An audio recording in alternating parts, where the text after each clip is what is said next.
안녕하세요. 저는 어릴 때 고아원에 버려져 일생을 쭉 고아로 자라왔어요. 고아에게 사회는 너무도 냉혹한 현실이더군요. 어릴 때 부릴 수 있는 어리광조차 용납해주지 않았죠. 그뿐이면 다행이게요. 성인이 채 되기도 전에 유일한 보금자리인 시설에서 내쳐지는 상황은 절망스러웠죠. 그렇다 한들 내일이 없는 것처럼 희망 없이 지낼 수도 없었어요. 삶은 현실인걸요. 이런 환경에서 자라면서 자연히 도끼가 생겼고 아이러니하게도 제 자산이 되었네요. 많지는 않았지만 자립 정착금으로 5평 남짓한 작은 집을 구했고 남은 돈으로는 학창 시절부터 쭉 구상해온 첫 사업에 과감히 투자했습니다. 우여곡절 많은 삶을 살면서 두려움이라고는 없었으니 가능했던 거죠. 모든 것이 힘겨웠고 첫 사업이기에 불안했지만 다행히도 빚에 허덕이는 힘든 역경 없이 차근히 성장해 나갔네요.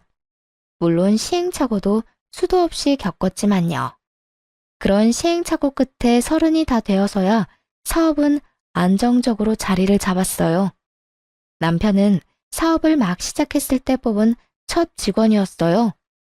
배송과 물류 업무를 담당하는 직원이었는데 일머리가 좋아 남편에게 맡기는 업무가 점차 늘어갔죠. 자리 잡기 전까지 참 많이 의지했던 유일한 직원이었네요. 그래서였을까요? 어느 순간부터인가 공적인 기대는 점차 사적인 관심으로 변해가더라고요. 이런 마음을 알게 된 순간부터 불도저처럼 밀어붙였고 그 결과 남편은 연인이 되었네요. 그때는 이 남자를 놓치면 세상이 무너지는 것만 같았어요. 그런데 그런 남자가 결혼을 하자더군요. 경희야, 우리 곧 1주년이잖아.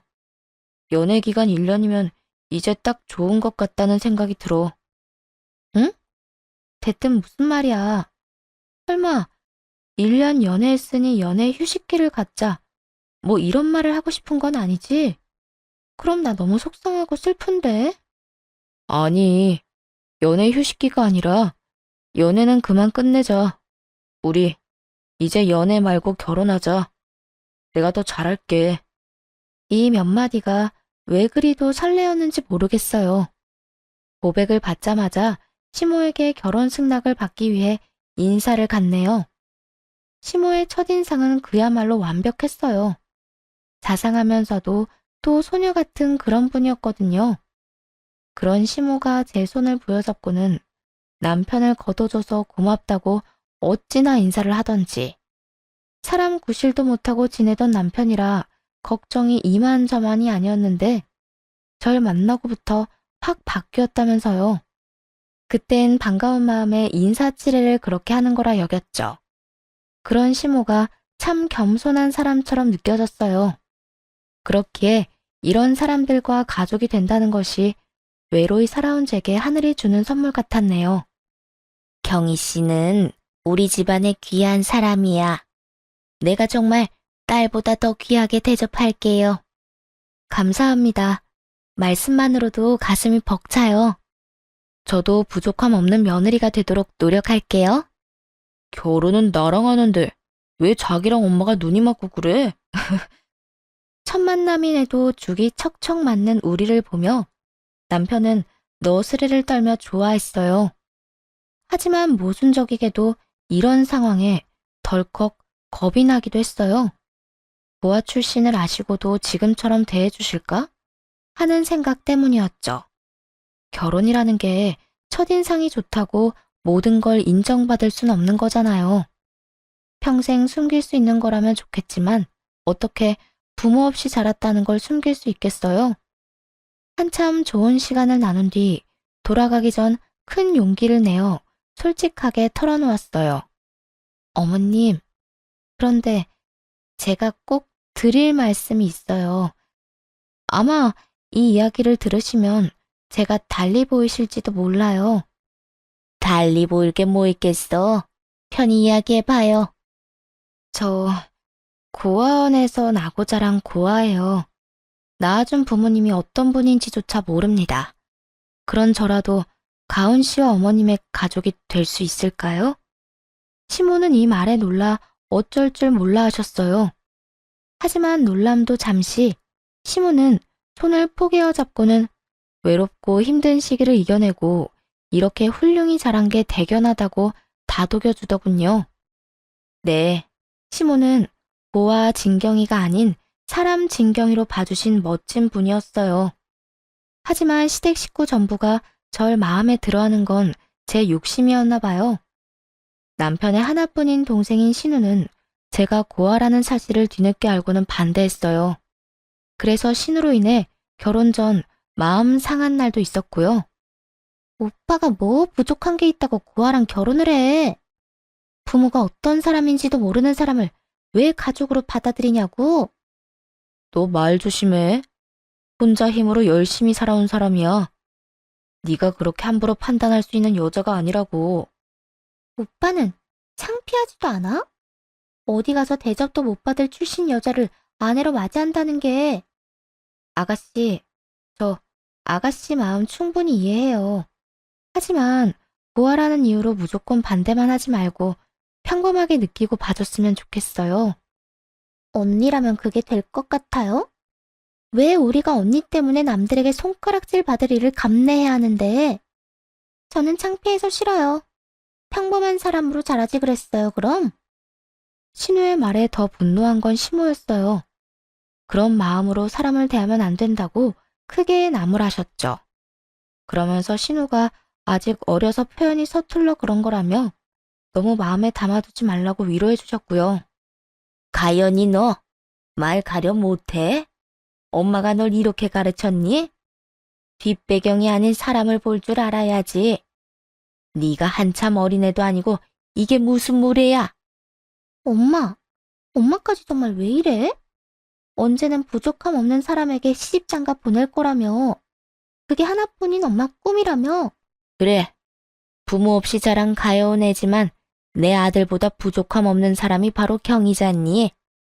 엄만 이 결혼이 너무 좋고 축복해.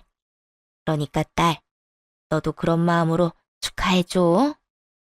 시모의 현명한 대처로 덕에 신우의 반대가 조금 누그러졌어요. 그리고 이런 말에 시모에 대한 믿음이 두터워졌죠. 남편과의 결혼에 행복이 가득할 거라 믿었고요. 신우와의 관계도 노력하면 서서히 좁혀갈 수 있을 거라고 기대했죠. 시댁이 마치 친정이라 여기며 살고 싶었거든요. 그런 마음에 사업장과 시댁의 중간 지점에 신혼집을 얻었네요. 시모도 자식들 사는 모습을 곁에서 살피고 응원할 수 있다며 좋아하셨어요.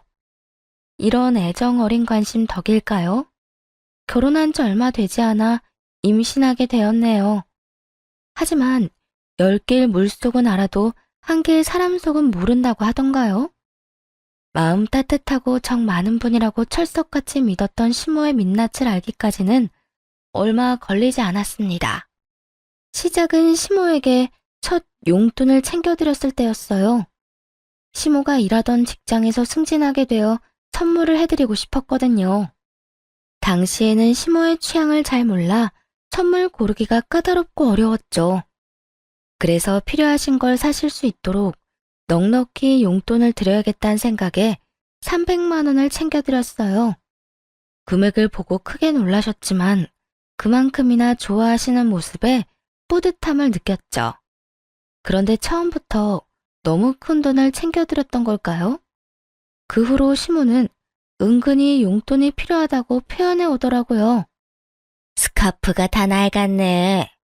이 나이에 싸구려를 할 수도 없고 2억 개 정도 있으면 딱 좋을 듯한데 어떻게 생각하니 아가? 그럼 백화점 가서 한번 보세요. 스카프 값은 어머님께 미리 보내놓을게요. 어머, 이래서 며느리가 최고라니까. 고맙다 아가. 돈을 못 버는 것도 아니었고 가족들 아니면 열심히 번 돈을 누구한테 쓰겠나 싶은 마음에 시모가 필요하다 가지고 싶다 하는 건 모두 해드리려고 했었죠. 그런데 이런 생각이 불행의 서막일 줄은 꿈에도 몰랐습니다. 처음에는 부담되지 않았던 금액이 곧 치솟기 시작했으니 말이에요. 챙겨주기 시작한 지 두어 달쯤 후부터였어요. 백화점 팝업 매장에서 나름 알뜰하게 쇼핑하던 시모는 슬슬 백화점 명품관 상품에 눈독을 들이기 시작했죠. 거기다 남과 비교하며 대책 없이 쇼핑하려고 하더군요. 같이 일하는 직원이 이번에 샀다며 입고 온 코트가 너무 예쁜 거야. 그 옆에 서 있는데 얼마나 내가 후줄근해 보이던지. 이 나이에 그러면 되겠니? 그래서 말인데 나도 코트를 좀 샀으면 해. 아가, 부담되지 않게 500만 원 정도면 될 듯한데. 줄 거지? 네? 코트에 500만 원이요? 어머님, 저번 달에 걸칠 게 없다고 자켓 사셨잖아요. 어머, 얘, 자켓이랑 코트가 같아? 내가 딱 봐둔 게 있어서 그래. 코트가 500이면 거저잖니? 요번 계절엔 이게 마지막이야. 약속하마. 점점 해퍼지는 소비를 하는 시모가 답답했어요. 명품관은 고가의 상품을 즐비한 곳이니 그 안에서는 저렴한 편일지 모르죠. 하지만 금액만 놓고 본다면 어떻게 500만 원을 저렴하다고 할 수 있나요? 그것도 본인 돈으로 사는 것도 아니고 아껴두기라도 한 것처럼 사달라고 하면서요. 점차 심해지는 상황을 더는 감당할 수 없다고 판단했어요. 그래서 시모에게 이런 식으로는 챙겨드릴 수 없다고 솔직하게 털어놓았죠. 어머님, 저요. 요즘은 너무 부담스러워요. 좋은 횟수도 커진 금액도 전부요. 내가 뭘 얼마나 달랬다고 벌써 이러니? 시모는 억울한 듯 말하더군요. 거기다 가여운 척까지 하면서요. 아가, 내가 네 덕 아니면 언제 또 이런 호사를 누려보겠어. 저도 어머님께 꼭 필요하다면 당연히 해드려야죠. 그런데 이런 식으로는 곤란해요. 돈 잘 버는 며느리 덕 좀 보려고 했는데 이게 널 힘들게 하는 일이다. 뭐 이런 거야? 어떻게 그런 말을. 너무 서운하구나. 서운하다는 시모의 말에 말문이 막혔어요. 잘 보이고 싶어서 노력했는데 돌아오는 게 고작 서운함이라뇨. 첫 단추를 잘못 끼웠다는 말을 이럴 때 쓰는 거겠죠. 지금이라도 상황을 바로잡기 위해 더 단호하게 말했어요. 시모는 기싸움이라고 여겼는지 코트는 포기 못하니 대신 금액을 낮추겠다더군요. 그런 시모에게 코트가 필요한 이유가 함께 일하는 분이 코트를 샀기 때문이라면 금액과는 상관없이 드릴 수 없다고 딱 잘랐어요. 그러자 시모는 역정을 내며 따지기 시작하더라고요. 그간 시모에게 드렸던 용돈을 적어둔 메모장을 시모에게 보여드리며 말했어요. 이걸 보고도 그런 말씀을 하실 수 있으세요? 1년이 채 되지 않는 기간 동안 드린 용돈이 직장인 연봉만큼이에요. 내가 그렇게 많이 썼을 리 있니? 네가 유세 떨려고 말도 안 되는 금액을 적어놓은 건 아니고. 제가 왜 그런 짓을 해요? 저 어머님 용돈 드리는 동안 남편에게도 한 번 말한 적 없어요. 알리고 싶었으면 진작에 남편에게 말했겠죠. 참나, 돈 몇 푼으로 치사하게도 구네. 예, 돈도 잘 버는 애가 왜 이렇게 치졸하니? 치졸한 게 아니고 악착같이 살면서 버는 거예요. 앞으로는 용돈으로 매달 100만 원씩 챙겨드릴게요. 필요한 게 있으시면 그 돈 모아서 직접 사세요. 이마저도 싫다고 하시면 그간 드렸던 용돈 기록 남편에게 다 알릴 거고요.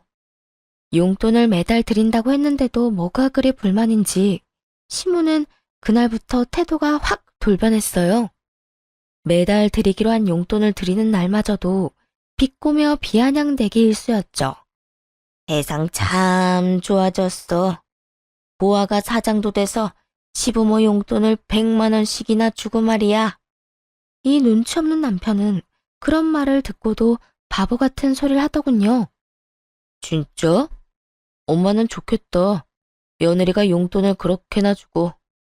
경희가 나 대신 엄마한테 효도하네. 효도는 무슨 당연한 거지. 이런 걸로 효도라고 하면 내 주변 친구들은 호강에 겨웠게. 시모의 바뀐 태도에 가끔 시댁에 갈 때면 여간 불편한 게 아니었어요. 시모도 전처럼 살갑지 않으니 좌불안석이었죠. 이 모습을 다 지켜본 신우는 한동안 잠잠하더니 시모와 합세에 괴롭히기 시작했어요. 고아 출신을 운운하며 버릇없이 굴기까지 했고요. 날이 갈수록 심해지는 괄시에 시댁에는 차츰 거리를 두었어요. 하지만 어디 그게 뜻대로만 되나요? 어느 날부터인가 아무도 없을 때 신우가 찾아오는 일이 있었어요. 현관 암호를 어떻게 알았는지 집 안까지 들어와서는 허락도 없이 제 명품백에 손을 댔나 보더라고요. 홈김에 찍힌 신우의 모습에 처음엔 정말 기함했더랬죠. 나중에 전후 사정을 들어보니 남편이 현관 비밀번호를 알려준 거더라고요. 버젓이 제 가방을 사용한 것도 모자라 일부러 사용한 티를 팍팍 내려고 한 건지 쓰레기를 담은 채로 가방을 바닥에 아무렇게나 던져놓았더군요. 그 후에 심지어는 명품백을 잃어버리는 일도 있었고요. 신우는 백을 잃어버리고 온 날 이실직고하긴 했어요. 하지만 뻔뻔한 태도에 화가 치밀어 참을 수 없었네요. 언니, 미니백 말이에요. 내가 엊그제 썼는데 잃어버렸지 뭐야? 아가씨, 빌려간 걸 잃어버리면 어떡해 해요. 제가 아끼는 백인 걸 알았잖아요. 어쩔 수 없었어. 내 패션엔 그게 딱이었단 말이야. 그런데 왜 그렇게 화가 났어요? 왜 화났냐니요. 지금 이 상황에서 침착한 게 더 이상한 거죠. 에이, 언니는 돈 잘 버니까 그깟 명품백쯤은 당장 살 수 있잖아요. 내 마음에도 쏙 들었던 거니까 같은 디자인으로 사다나요? 이렇게 뻔뻔히 구는 신우를 더는 두고 볼 수 없겠더라고요. 그래서 그간 고아라며 비꼬던 것까지 일컬어 주의를 주었어요. 아가씨, 정말 너무한 거 아니에요? 그렇게 저더러 고아하면서 못되게 군 것도 그렇고 제 가방을 허락 없이 쓰다 잃어버려 놓고도 사과는커녕 사놓으라고요. 왜 이래요? 내가 틀린 말 한 것도 아닌데. 고아라서 고아라고 한 게 문제될 것도 아니고 새언니가 가난한 것도 아닌데 가방이야 다시 사면 그만이잖아요. 아가씨, 남의 가방을 잃어버렸으면 사과를 먼저 해야죠. 그리고 제 출신이야 어쨌든 지금의 아가씨의 윗사람이에요. 버릇없이 굴지 말라고 말하는 거예요, 지금. 앞으로는 예의 갖춰요. 신우를 따라 집에 왔던 시무는 이 대화를 들었나 보더군요. 그리고 모든 상황을 알고 있음에도 신우가 아닌 저를 나무랐습니다. 듣자 하니 내가 말을 안 할 수가 없구나. 예, 내 딸이 틀린 말 했냐? 네가 고아인 건 사실이지 않냐? 네가 고아인 걸 네 부모 탓을 해야지. 왜 엄만 내 딸한테 성을 내? 너 그거 자격지심이야. 그리고 가방이야 또 사면 되는 것 아니냐? 그깟 가방이 뭐라고 니까지 깨를 혼내려 들어? 예, 귀한 내 자식한테 함부로 굴진 마렴. 알겠니? 엄마, 나 정말 속상해. 내가 뭘 그렇게 잘못했다고 이렇게 대하냐? 그치? 언제는 저도 이제 가족이라면서요. 가족이니까 아가씨가 잘못한 부분에 대해 말한 건데 제가 자격지심이네 하는 말까지 들어야 하나요? 이게 유치하게 편든다고 해결되는 문제인가요? 도대체 어머님도 아가씨도 왜 그러시는 건데요? 이날 알게 된 사실이 하나 있었네요. 제가 이 집에서 왕따를 당하고 있다는 사실이요. 이런 상황에서 남편은 입도 뻥긋하지 않더군요. 잘못을 하지 않은 제가 이렇게 몰렸음에도 말입니다. 상황을 이해해 볼 생각조차 하지 않았던 거죠. 그날 집으로 돌아와 놀러왔던 화를 터뜨렸어요. 왜 그 자리에서 가만히 있었어? 자기 가족만 가족이고 나는 남이라 이거야? 왜 내가 피해를 보고도 욕을 먹어야 하냐고. 왜 그렇게 열을 내? 내가 그 자리에서 자기 위한다고 끼어들었으면 편 나눠 싸우는 꼴밖에 더 듣겠어. 편을 나누자는 게 아니라 내가 잘못하지도 않았는데 자기 가족들한테 그런 대우를 받고 있으면 제지를 해야지. 자기 가족들이라니? 내 가족, 네 가족 나눌 일이야 이게? 그렇게 말하면 내가 서운하지. 집까지 와서 역정을 내야 해? 아, 내가 제대로 주의 주고 당부할 테니까 그만 기분 풀어. 서운한 걸로 치면 나만 하겠느냐고 뒤집어 놓고 싶은 마음이 굴뚝 같았지만 작정하고 싸울 만큼 기운이 남아있지도 않았고 신우에게 당부하겠다는 남편을 더 잡을 순 없었어요. 그 일 이후로는 시댁 식구와 거리를 두며 지냈죠. 일에 집중하며 바쁜 날을 보내니 시댁 식구와 함께할 시간이 현저히 줄기도 했고요. 그렇게 지내는 사이 첫 아이를 출산하게 되었네요. 사업체를 관리하는 일을 남편에게 맡기고 아이에게 전념했어요. 임시적인 남편에게만 맡길 순 없어서 중대한 사항이나 결정은 제가 처리했지만요. 남편은 전보다 많아진 업무량으로 힘들어했고 또 버거워했어요. 대신 밖에서 고생하는 남편을 위해 집안 살림에는 손 하나 까딱하지 않도록 신경 써줬죠. 네, 독박 육아와 독박 살림을 해왔던 거예요. 이렇게 전투적으로 살다 보니 정말 힘겹더라고요. 아이의 돌 전까지만 참아보자는 마음으로 이 악물고 주부로 지냈네요. 그런데 아기가 10개월쯤 되었을 무렵 가족이라는 이 구질구질한 인간들을 인생에서 완전히 도려내야겠다고 다짐하게 되었습니다. 모전자전이라고들 하잖아요. 시모가 그랬던 것처럼 남편도 마찬가지더라고요. 여태 숨겨온 탐욕을 드러내기 시작했죠. 저를 대신해 사업체를 운영하던 남편은 자신이 회사 관리를 잘하고 있다는 것에 의기양양했어요. 그때까지만 해도 남편에게 깊은 고마움을 느꼈었죠. 자기야, 나 사업이 체질인가 봐. 요즘 일이 재밌다는 걸 느낀다니까. 그렇게 느껴줘서 너무 고마워. 내 몫까지 해주느라 많이 힘들었을 텐데. 오빠가 잘해줘서 나도 내조를 열심히 하게 돼. 하지만 칭찬 몇 번에 이 얌체 같은 인간은 기고만장해져서는 제게 확인받아야 할 사항까지 멋대로 정하기 시작했어요. 결국 이로 인해 부부싸움까지 잦아진 것은 물론이고 이를 수습을 위해 애를 들쳐업은 채 뛰어다니는 수고를 해야 했어요. 그런데 이 남자 어쩜 이리도 뻔뻔할 수 있을까요? 남편은 자기가 잘하는 모습만 눈에 보이는 건지 자신이 원래 사업 수완이 좋은 사람이라며 매출을 운운하며 욕심을 드러내더군요. 당신 이번 매출 보고 받았지? 내가 1인 받고 운영하는 기간 동안 매출 확 오른 거 말이야. 응, 저번 주에 전달 받았어. 수고 많았어, 오빠. 그래도 주말까지 나가지 말고 하루쯤은 가족이랑 시간도 좀 보내줘. 애가 요즘은 부쩍 오빠한테 안 안기잖아. 나도 그러고 싶지. 그런데 잘 된다고 손 놔버리면 망하는 건 한순간이야. 말 나온 김에 하는 말인데 이참에 당신이 쭉 애 보면서 집안일해. 애도 나한테 잘 안 오는데 뭐. 내 내조나 하면서 편히 지내면 되겠네.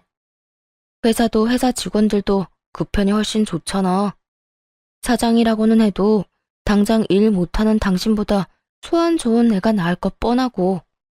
이게 무슨 말 같지도 않은 소린가요? 짐작은 하고 있었지만 이렇게 직접 들으니 황당하기 그지없더군요. 눈 한 번 깜빡이지 않고 주접떠는 남편의 모습에 기가 찼어요. 매출이 왜 높아졌는지 그 이유를 정말 몰라? 무슨 말도 안 되는 소리를 그리 정성스럽게 해. 어이가 없네. 착각하지 마. 당신이 능력이 좋아서 끌어올린 매출 아니거든?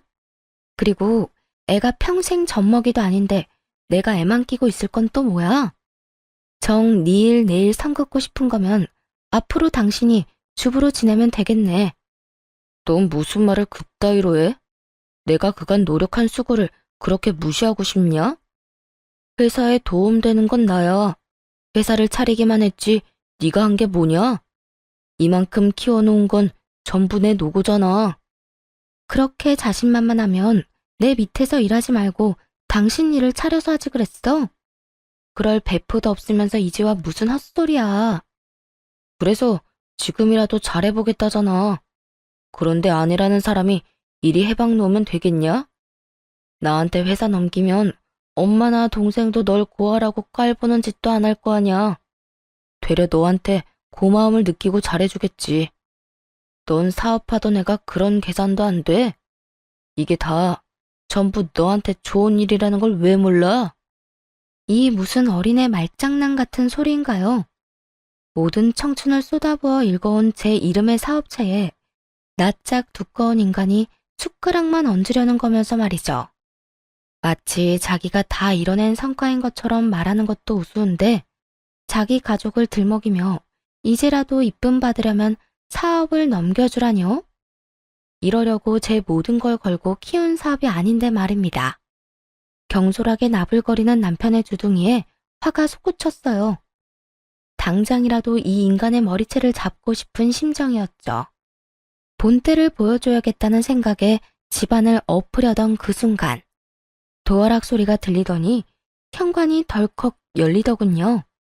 자칭 제 가족이라는 그 인간들이 집 안으로 들어온 거였죠. 갑작스러운 시댁 식구의 등장에 난리치려던 걸 멈추었어요.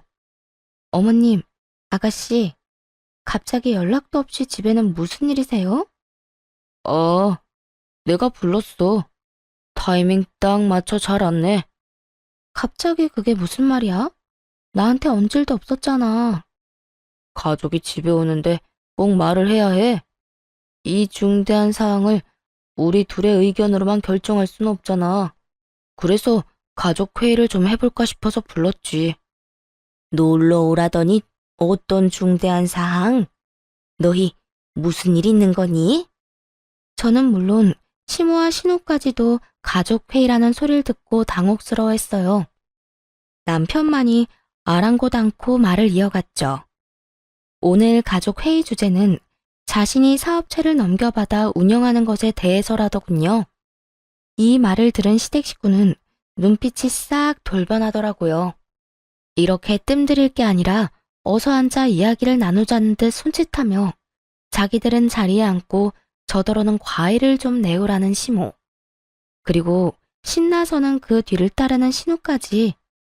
그렇게 얄미울 수가 없었죠. 대충 과일을 챙겨가 앉자 남편이 입을 열었어요. 내가 경희사업체를 이름받아 운영하는 동안 매출이 많이 올랐어. 그래서 이참에 내가 일을 아예 넘겨받았으면 해. 경희는 나와 다른 생각이고. 다른 생각이라니? 남편이 일에 전념하겠다는데 반대라도 했단 거야? 이런 거면 당연히 네가 사업체 관리를 이어가야지. 어머님, 제 사업체예요. 이런 주제로 가족 회의를 한다는 것조차 말이 안 된다고요. 오셨으니 그냥 편히 쉬다 돌아가세요. 어머, 얘, 말이 왜 안 되니? 막말로 고아가 사장인 건 말이 되니? 그런 사업은 어딜 가나 길을 못 펴요. 이참에 넌 네 애나 잘 키워보렴. 사업체도 키워봤으니 애는 더 잘 키우겠지. 남편 하는 일에 여자가 나서면 부정 타는 거야. 언니, 막말로 애가 이렇게 어린데 나가서 일을 하겠다는 건 애까지 힘들게 만드는 거잖아요. 그냥 오빠랑 엄마 말처럼 사업 넘겨요. 역시 엄마랑 가연이는 머리 회전이 빠르다니까. 다수결로 이미 정해진 거나 다름없네. 자기야, 그만 고집 부리자, 응? 저와도 가족이라던 사람들은 어디 갔나요? 자기들끼리 손을 마주잡고 호들갑을 떨어대더군요. 말도 안 되는 걸로 가족 회의를 한 것도 모자라 마치 제가 고집을 부리고 있는 모양새로 만드는 것이 참을 수가 없었어요. 단전에서부터 펄펄 들끓는 무언가가 치솟았고 약간의 이명을 느끼면서 이성을 잃고 고함을 쳤습니다. 이게 가족이에요? 자기들끼리 작당 모여서 나 하나 쫓아내는 게 무슨 가족이냐고. 어머 얘가 왜 이래? 수작질이라니. 우리가 무슨 수작을 부렸다는 거니? 이게 수작이 아니면 뭔가요? 분명히 해두는데 내가 그 회사 사장이에요. 당신도 똑똑히 기억해. 그 회사에 다닐 수 있던 건 고용주인 내가 당신을 고용해 주었기 때문에 가능했던 거라는 걸. 자기 정말 미쳤어? 지금 위치가 어떤지 가늠이 안 가? 집에만 있더니 감이 떨어진 거냐고. 지금 그 회사의 실세는 나야. 실세? 미친 건 오빠 너겠지. 클릭 몇 번이면 실업자 되는 거 순간이야. 가족회의를 빙자한 수작질 작작하고 그만 돌아가세요. 당신도 나가. 이 집에서 당장 나가. 그날 그렇게 유일한 가족들을 집에서 내쫓았네요. 가족이라는 이유로 제 모든 걸 망치는 그 인간들을 두고 볼 수 없었으니까요. 그 후 남편 모르게 변호사를 통해 이혼을 준비하기 시작했어요. 이때만 해도 고부 갈등으로 이혼하는 식으로 계획했었죠. 그간 고아라는 이유로 괴롭혀온 시댁의 행실을 곱게 넘어가주고 싶지 않았거든요. 남편 역시 시모와 신우랑 하등 다를 것이 없었잖아요. 연애할 땐 고아가 대수라는 듯 대했지만 막상 결혼하고 나니 제가 고아라는 사실이 팩트라는 인간이니 말입니다. 사업을 하면서 생긴 성견지명 덕에 괄씹었던 내내 차곡차곡 모아둔 증거들이 수두로 빽빽했어요. 그러니 이혼 계획도 수월하게 준비할 수 있어 어려움도 없었죠.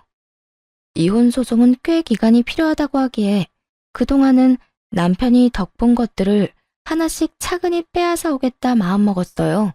자신의 탐욕이 불러온 파국을 온몸으로 느낄 수 있도록요.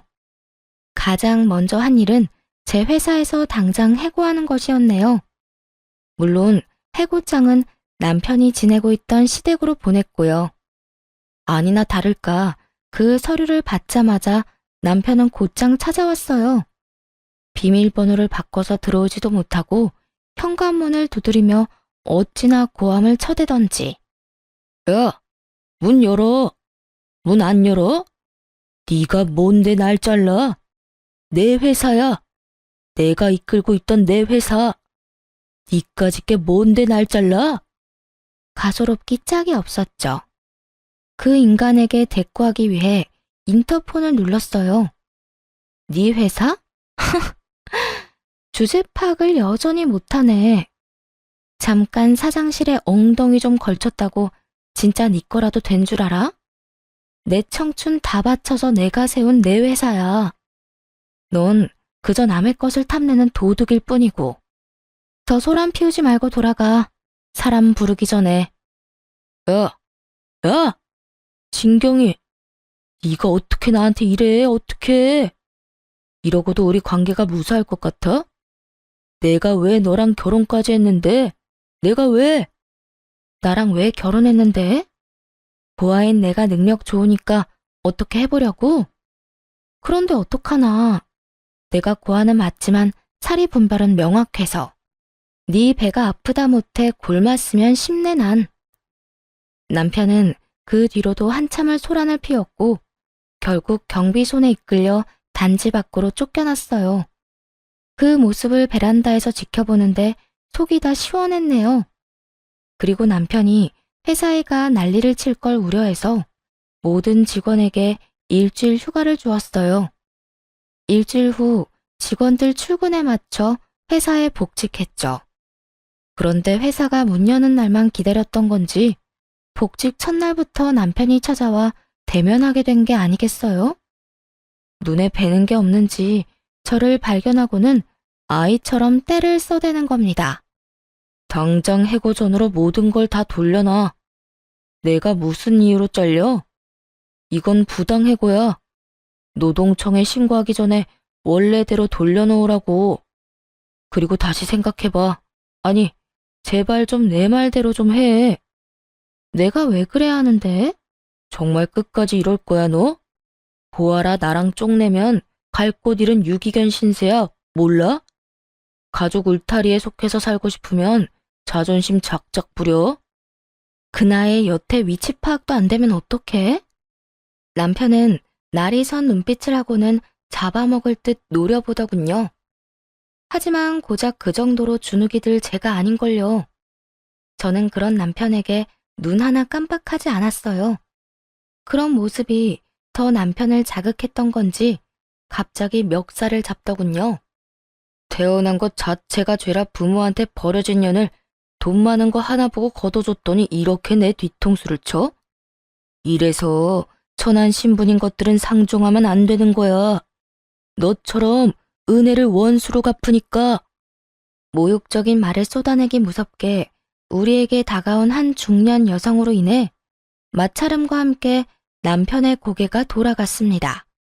남편은 그 힘 때문에 제 멱살을 잡고 있던 손까지 놓치며 휘청거렸죠. 그 여성은 벙친 남편을 향해 삿대질까지 해대며 분개했어요. 한낱 벌레만도 못한 너 따위가 뭔데 내 딸을 함부로 대해? 네가 뭔데? 내 딸 인생엔 그 누구도 관여할 수 없어. 그게 부모인 나라고 해도. 그런데 감히 니깎게 내 딸을 모욕한 것도 모자라 멱살까지 잡아? 누구세요? 진경이, 이 사람 누구야? 누군데 내 뺨을 갈기는데? 나? 내 딸한테 빌붙는 쓰레기 치우러 온 사람이다. 왜? 앞에서 말한 것처럼 저는 부모 얼굴도 모르고 자랐어요. 그랬죠. 그런데 기적처럼 1년 전 저를 버린 엄마와 연락이 닿은 일이 있었거든요. 물론 처음엔 믿지 못했어요. 아니, 믿고 싶지 않았습니다. 나를 등진 부모와 마주한다는 건 평생을 홀로 자라온 외로움보다 더 두렵게 느껴졌으니까요. 하지만 버린 이유는 궁금하더군요. 몇 날 며칠을 연락해 딱 한 번만 만나고 싶다고 애원하는 엄마의 모습에 스스로 여러 핑계를 대며 만나러 갔었죠. 그때 왜 버려질 수밖에 없었는지 그 이유에 대해 전부 알게 되었고요. 사실 널 혼전 임신으로 가지게 됐었어. 그래서 미련한 내가 널 지킬 힘이 없었다. 엄격한 집안이라 혼전 임신 자체를 용납하지 못했으니까 말이야. 물론 네 친아빠와도 결혼은커녕 강제 이별까지 하게 됐었어. 미안하다. 엄마가 엄마답지 못했어. 엄마의 부모이자 즉 제 조부모님의 완강한 반대로 인한 버려짐이었어요. 제 친부의 생사조차 모르는 엄마가 가여울 뿐이었습니다. 엄마는 저를 고아원에 버린 그날 자신이 완전히 독립해서 누구에게도 휘둘리지 않는 주체적인 삶을 살겠다고 다짐했다더라고요. 그리고 그 후 이 악물고 살며 사업을 일궜고 해외에 공장까지 두게 된 성공한 CEO가 될 수 있었다고요. 어쩌면 제가 엄마를 많이 닮았던 건지도 모르겠네요. 엄마는 조부모의 품에서 벗어난 후 저를 찾아 나섰지만 꽤 흘러버린 세월에 딸을 다시 찾는 게 쉽지 않았다고 해요. 하지만 저를 찾겠다는 일념으로 많은 비용을 써가며 백방으로 찾아다녔고 그 덕에 이렇게 재회할 수 있게 된 거였죠. 엄마는 이제라도 그동안 못해준 것을 해주며 저를 위해 살고 싶다며 눈물로 호소했어요. 경이야, 이 못난 엄마를 용서하라고 하지 않을게. 제발 네 곁에서 챙겨줄 수 있기만 해주면 안 되겠니? 이제 와서 절 챙겨준다고 뭐가 바뀌나요? 엄마라곤 하지만 당신은 제게 그저 낯선 사람일 뿐이에요. 버릴 수밖에 없다고 생각했던 그때 날 좀 가엾게 여겨주지 그랬어요.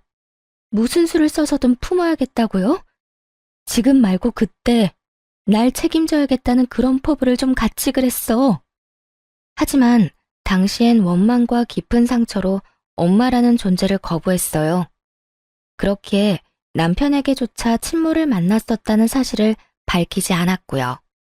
그리고 그 한 번의 만남 이후엔 만나려 하지 않았죠. 그러나 저 역시도 한 아이의 엄마잖아요. 아이가 크는 모습을 보며 많은 생각이 들더군요. 내 부모도 내가 커가는 모습을 보면 얼마나 좋아했을까? 나처럼 이렇게 행복하다고 느꼈을까? 하는 생각들요. 그러다 보니 서서히 엄마의 마음도 이해하게 되더라고요. 이제라도 내게 모든 걸 해주고 싶다는 그 마음 말입니다. 남편의 뺨을 대차게 날리던 그날은 엄마의 마음을 받아들이기로 결심하고 먼저 연락을 해 엄마와의 약속을 잡은 날이었어요. 사업을 한다는 걸 알고는 이 부분에서 도움을 주고 싶어 하셨거든요. 이런 사실을 알 리 없는 남편은 제 엄마를 앞에 둔 것도 모르고는 보아 운운하며 막말을 해댄 겁니다. 그날 엄마는 제 묵은 체증이 싹 가실 정도로 남편을 짓밟아 주었네요. 버러지만도 못한 놈, 인간 같지도 않은 네 놈이 내 딸에게 무슨 행패야? 내 딸 사업체를 탐낸다던 놈이 너지? 다시는 그런 꿈도 못 꾸게 해줄 테니까 각오해. 당신이 뭔데? 자식 버리고 떠난 사람도 부모라고 이제와 부모 행세야? 누가 그런 말하면 겁이라도 먹을 줄 알아? 겁이라고 했니? 너야말로 지금부터 겁먹어야 할 거야. 네가 이 회사에 다니면서 저지른 만행이 다 까발려질 테니까. 엄마의 말에 한 남자가 서류 봉투를 들고 들어왔어요. 그 서류에는 남편이 제 회사를 운영하는 동안 저질렀던 일들이 빼곡했죠. 엄마, 그 서류에 적힌 게 사실이에요? 야, 진경이 널 버리고 이날 이때껏 모르고 산 사람이야. 저 사람 말을 믿는 거야? 네 가족은 우리뿐이잖아. 나를 믿어야지. 내가 그런 거 할 사람으로 보여? 어? 증거라면 얼마든지 보여줄 수 있어. 이곳에서 벌인 일이니까. 하늘을 손으로 가린다고 그 하늘이 가려지는 줄 알아? 오래 일한 직원들만 골라 임금 체불한 걸 평생 숨길 수 있는 짓이라고 생각했나 보지? 야가 빠진 네 놈이 고작 쓴 머리가 직원들과 내 딸의 돈독한 사이를 이용하는 거였다니. 직원들이 쓴 탄원서가 있다는 건 아나 몰라? 이래도 벌레 같은 네 놈이 부당해고를 당한 건가? 이런데도 네가 내 딸의 회사를 운영할 자격이 있느냐고. 남편은 이 모든 사실이 까발려지자 아연실색했어요. 곧이어 좀 전에 들어왔던 남성이 이번엔 또 다른 서류 봉투를 건넸어요.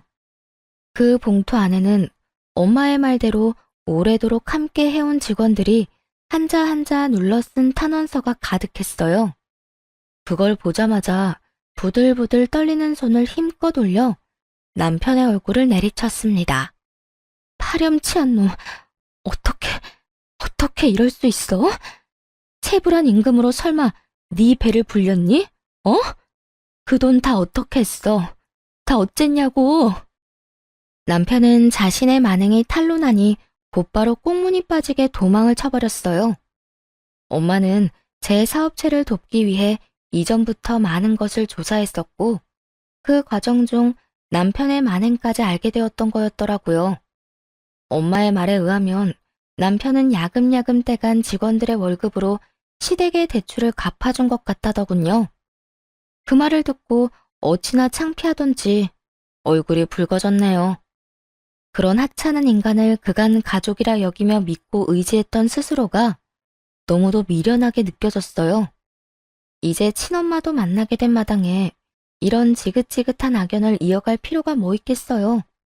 곧장 준비를 해왔던 이혼 소송을 시작했네요. 엄마는 제 이혼마저도 도와주고 싶어 했어요. 한국에서 가장 유능한 이혼 전문 변호사랑 연결해 줄게. 비용도 엄마가 전부 대줄 거니까 넌 미련 없이 정리하는 것에만 집중하렴. 엄마, 괜찮아요. 내가 알아서 해. 나도 엄마만큼은 아니지만 능력 있어. 이미 함께 준비해오던 유능한 변호사도 있는걸요. 최고의 변호사라 할 만큼 유능한 변호사와 이미 이혼 준비를 해왔던 터라 엄마의 도움은 만료하고 그분과 이혼 소송을 이어나가기로 했어요. 남편은 뒤늦게 이혼 소장을 받고는 엄마가 있을지 모르는 회사 대신 집으로 찾아왔더군요. 그래서는 고작 한다는 말이 저와 살며 엄청 고생했다는 푸념이었죠. 아이 이야기도 전혀 없었네요. 너 나한테 어떻게 이래? 우리가 가족으로 거둬둔 아량은 생각도 못해? 이깟일로 이혼 소송? 너 진짜 미쳤어? 이깟일? 그럼 어떤 일로 이혼을 해야 하는데? 너나 네 식구는 내 가족이 아니라 그냥 나한텐 무례배일 뿐이야. 이렇게 왔으니까 내 입으로 말할게. 우리 이혼해. 너랑은 이제 하루도 엮여있고 싶지 않으니까. 야, 내가 너랑 살면서 얼마나 고생을 했는 줄 알아? 너 내가 고생한 걸 알면 이렇게는 못해. 사장을 아내로 둔 내 서름을 네가 알아? 아냐고. 새삼스럽게 내가 사장이라 결혼한 거 아니야? 선택은 네가 해놓고 이제 와서 왜 이래 찌질하게.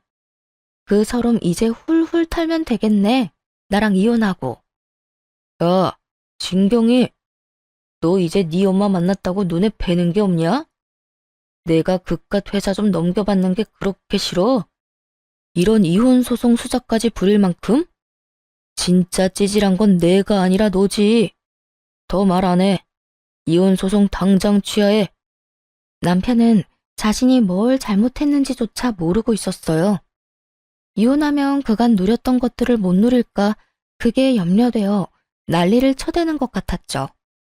이혼 소송 취하하라며 뻔뻔하게 나오는 남편을 보고 있자니 내 돈이 아쉽긴 했나 보네 하는 생각이 들더군요. 취하는 무슨, 하루빨리 소송이 끝나길 바랄 뿐인걸요. 오히려 변호사에게 연락해 남편에게 10원도 넘겨주지 않게 해달라고 했네요.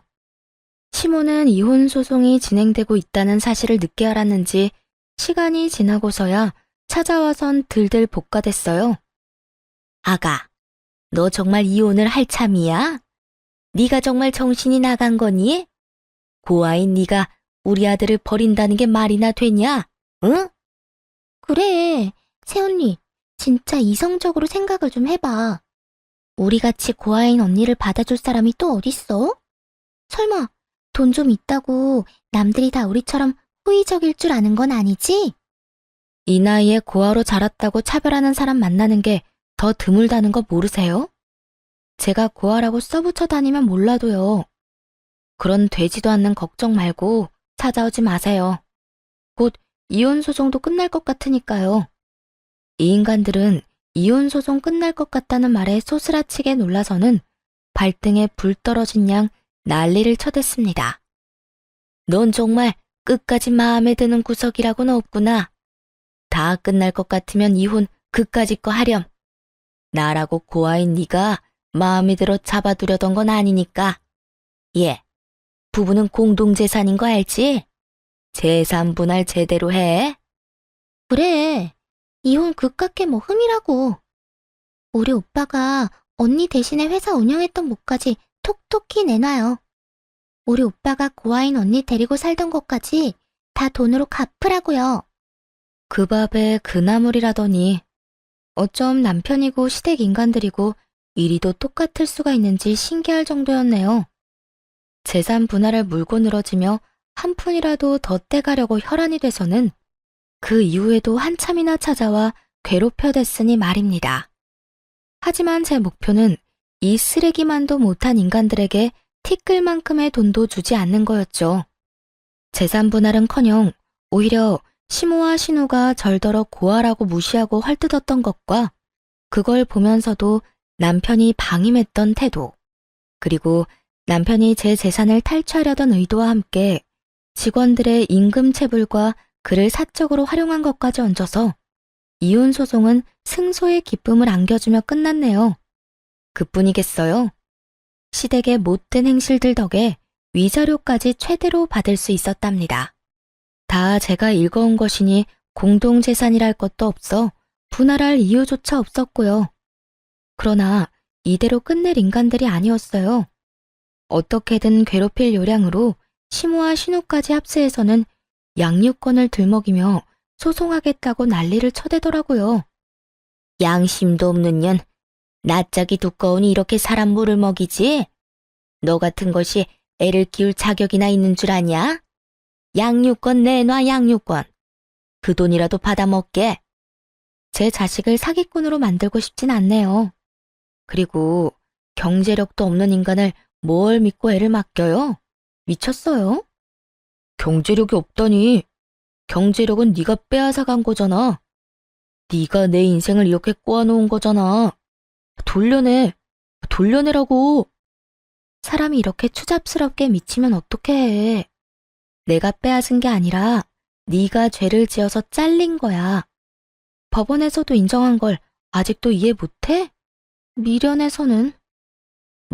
뭐야? 야, 이년이 돈 좀 있어서 고아라도 받아줬더니 이제 있는 돈 없는 돈 다 빼앗아 가놓고 뭐? 다는 못 뺏겨. 내 손주라도 데리고 올 거야. 그런 줄 알아? 해보세요, 어디. 경제력도 없고 주 양육자도 아닌 남편이 뭘 할 수 있을지 저도 궁금하네요. 애 한 번을 제대로 안아준 적 없는 저 인간이 무슨 해볼 테면 해봐요. 아빠로서 자격도 없는 무능한 인간 딱지 제대로 붙여드릴 테니까. 전 시무는 지 아들의 무능함은 전부 제가 만든 거라며 무섭고 독한 년이라고 한참 욕을 퍼붓고는 이를 바득바득 갈면서 남편을 데리고 돌아갔어요. 이렇게 찾아와 구질구질하게 굴었지만 양육권 소송에서 이길 수 없음을 알았는지, 그리고 더 싸워볼 자금도 없었던 터였는지 소송을 하진 않더라고요. 그래서 여기까지만 하고 참으려고 무던히 노력했습니다. 아이의 아빠이고 부모라는 존재가 얼마나 소중한지 잘 알기에 아이에게서 아빠의 존재를 빼앗을 생각은 없었어요. 하지만 이 기회마저 걷어찬 건 바로 전 남편이었네요. 첫 면접 교섭일, 아이가 너무 어려 함께 동행했거든요. 전 남편은 아이를 예뻐만 할 줄 알지 아이에 대해 아는 것이 없으니 어쩔 수 없었죠. 그런데 전 남편이 작정을 하고 나왔던 거더라고요. 대면하는 장소에 시모와 신우까지 대동해 나와 쇼를 해댔거든요. 저기요, 우리가 비록 서로 헐뜯으며 지저분하게 싸우긴 했어도 난 내 아이도 당신도 너무 소중하다고 생각해. 그래도 가족으로 얽혀 함께 나눈 정이 있는데 이렇게 허무하게 우리의 관계를 정리할 순 없잖아. 그래, 아가. 우리가 분한 마음에 너를 찾아가 못되게 굴었던 행동은 충분히 반성하고 있어. 든 자리는 몰라도 난 자리는 안다고. 네가 있을 땐 몰랐던 걸 너가 없어지고 나니 알겠더구나. 내 아들과 재결합해주렴. 더는 이전 같은 멍청한 짓 하지 않을 거야. 자기야, 엄마 말 진심이야. 우리 정말 반성 많이 했어. 아이를 생각해서라도 재결합하자. 내가 육아하고 당신은 그간 못한 일 원 없이 하면서 지내자. 당신 회사 탐내는 그런 바보 같은 짓 절대 안 할게. 전 남편의 말 한마디 한마디가 전부 황당했지만 더 놀라웠던 건 바로 전 시모의 태도였습니다. 어찌나 연기를 잘하던지 눈물 콧물을 흘려대며 이제야 제 소중함을 알겠다고 하는데 어찌나 어이가 없던지. 얼마 전 이를 바득바득 갈며 분노하던 모습은 온데간데 없더라니까요. 그뿐인 줄 아세요? 전 신우는 또 어떻고요? 다시는 고아 운운하며 비난하거나 얕보지 않겠다면서 휴지로 눈물을 훔치는데 그건 그것대로 가관이었어요. 언니한테 그동안 얼마나 무례했는지 너무 늦게 알아서 미안해요. 제발 다시 돌아와줘요. 돌아와만 주면 앞으로는 윗사람으로 깍듯하게 대할게요. 진심으로요. 자기야, 우리 가족이 이렇게 당신을 원해. 우리 정말 깊이 뉘우치고 미안해하고 있어. 나 당신 정말 사랑했고 여전히 사랑해. 없어 보니까 알겠더라. 그동안 잘못했던 거 재결합해서 함께하는 동안 열심히 갚을게. 나도 그리고 내 가족들도. 그러니까 기회를 줘. 전 시댁 식구들의 말을 쭉 듣다 웃음이 터졌어요. 한참을 웃자 서로 눈치를 보며 따라서 희죽거리더군요. 그런 전 시댁 식구에게 싸늘한 표정을 하고는 말했습니다. 이혼 서류에 잉크가 다 마르지도 않았는데 이게 무슨 개수작일까? 당신들이 날 고발하며 괄시했던 내용이 여전히 고스란히 남아있는데 정신 차릴 겸 한번 들려드릴까요? 진짜 대단들 하네요. 돈이 있다 없으니까 미칠 것 같던가요? 발칙하기 짝이 없네. 그러게, 있을 때 잘 좀 하지. 자기야, 무슨 말을 그렇게 해. 우린 전부 진심이야. 우리 가족은 널 그리워하고 있다고. 날 그리워해? 내 돈이 필요한 걸 누가 모르니? 고아 고아 하더니 정말 저는 평생 고아로 살 운명인가 봐요. 나한테 이러는 당신들 꼴이 너무 우습고 천박해 보이니 말이에요. 다들 정신 좀 차리세요. 남 등쳐먹고 살 궁리 그만하시고. 이 말에 갑자기 전 남편은 오열을 하며 포효했어요. 그리고 곧 이러는 이유를 알게 되었죠. 내가 이 나이에 무슨 일을 할 수 있겠어. 너랑 헤어지고 땡전 한 푼 없는 몸으로 뭐라도 하겠다고 택배일 시작했는데 지금 그마저도 잘려서 일용직을 해야 할 판이야. 나 정말 네 회사 욕심내지 않을게. 제발 날 좀 받아주면 안 될까? 예, 우리도 위자료 준 돈 메꾸느라 너가 줬던 명품 백이고 옷이고 다 팔았다. 내가 이 나이 먹고 후줄근한 모습으로 나다니는 게 창피해 미칠 지경이야. 제발 내 위신 좀 되찾게 도와주렴, 응? 언니, 제발 사람 살린다 생각하고 우리 좀 받아줘요. 부탁이에요. 어찌나 돌아와달라 애원을 하던지요. 하지만 그런 전 시댁 식구들의 모습에 동요하지 않았어요. 불쌍하긴커녕 되려 더 괘씸하게 느껴질 뿐이었죠. 마지막으로 제대로 짓밟아주고 싶다는 생각마저 들더군요. 아, 참 다들 재미있네요. 안 하던 짓을 하니까 흥미는 좀 생겨요. 그런데 어쩌나? 당신들과 함께한 모든 날이 나한테 지옥 같았어. 그래도 그 덕에 부자 엄마와 연도 닿고 얼마나 다행인지 몰라요. 그런데 다시 재결합이라니 무슨 그런 끔찍한 소리래요? 부자 엄마라니? 아가, 널 버린 사람이 부자란 거야? 그럼 우릴 더욱더 받아줘야지. 고아인 널 이때껏 보듬어 줬잖아. 우리한테 보상해야 하는 거잖니? 보상? 이혼한 보상으로 내가 선물을 받긴 했어요. 엄마가 이혼 선물로 외제차를 뽑아줬거든. 저기, 저 차인데. 어때요? 멋지죠? 당신들 재산 다 합쳐도 못 사는 차인 건 알아보려나 몰라. 가리킨 차를 보더니 전 시댁 식구들은 놀라 입이 떡 벌어지더라고요. 그런 전 시댁 식구에게 한 번만 더 양육권이네 재결합이네 하면서 심기를 건드렸다간 이렇게 깔끔히 끝나진 않을 거라는 말과 함께 양육비도 됐으니 애볼 생각은 추호도 말라며 엄포를 놓았어요. 참, 어차피 양육비 줄 형편도 못 되지? 그래, 그 돈 평생 주지 마. 너 같은 아빠를 둔 창피를 내 자식이 감내하느니 아빠 없다 생각하며 사는 게 낫지 않겠어? 네 생각도 그럴 거라고 생각해. 그럼 다신 보지 말자. 제 말 허투루 듣지 마세요. 예, 아가, 안 된다.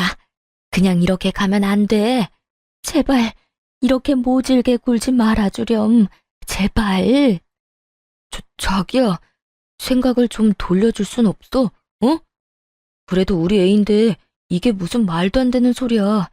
제발 좀 우릴 가엾게 여겨줄 순 없는 거야? 우리 좀 받아주라, 좀. 아이를 안고 그곳을 나가는 그 순간까지도 전 시댁 식구와 전 남편은 바짓가랑이라도 붙잡을 태세로 쫓아나왔어요. 하지만 깡그리 무시한 채 멋들어지게 외제차를 몰며 돌아왔답니다. 사이드미러에 비친 전 시댁 식구의 모습은 그야말로 통쾌하기 짝이 없었네요. 제 차를 주차했던 자리에 그대로 주저앉아 땅을 치며 울던 모습을 마지막으로 그렇게 전 남편과 전 시댁 식구와는 깨끗이 끝이 났네요. 지금은 인생을 충분히 즐기며 살아가고 있어요. 아이도 꽤 자라 어린이집을 다니며 행복한 나날을 보내고 있답니다. 물론 사업에 열중하느라 눈코 뜰 새 없이 바쁜 날의 연속이지만 그럼에도 육아 역시 놓지 않고 충실히 해내고 있어요. 친엄마와는 자주는 아니지만 종종 연락하고 지내고요. 한국에 들어올 때면 하나뿐인 손주라며 그리도 챙기세요. 제게 주지 못했던 사랑을 제 아이에게나마 모두 베풀 거라더니 지금껏 그 말씀을 지켜주고 계시네요. 손주를 보고 싶다고 해외에 나가 있는 동안에도 매일같이 영상통화를 하며 애정을 보여주시고요. 아이가 아빠의 빈자리를 느끼면 어쩌나 하는 고민도 있었지만 친엄마와 제 노력을 알아주는 건지 씩씩하고 명랑하게 자라주고 있어요. 이렇게 이혼 후 워킹맘으로서 씩씩히 해내고 있네요. 이혼을 통해 탐욕이 얼마나 무서운 건지 알게 되었던 것 같아요. 욕심이 눈을 가렸을 때 닥치는 위기는 참 위험한 거라는 것도요. 제 것에 충실하고 열심히 하는 것만큼 안정적이고 보람찬 것도 없다고 생각해요. 그래서 모든 열정을 제 삶에 쏟게 되네요. 앞으로도 지금처럼 저와 제 아이에 집중하며 우리 가정의 행복을 위해 살려고요. 한부모 가정이기는 해도 아이에게 그늘이 생기지 않도록 모든 사랑을 다 줄 생각이네요. 그렇게 소중한 제 아이와 저 자신을 지킬 거예요. 사연을 들어주신 많은 분께 감사한 마음 전하며 이만 마칩니다. 좋은 날 되세요.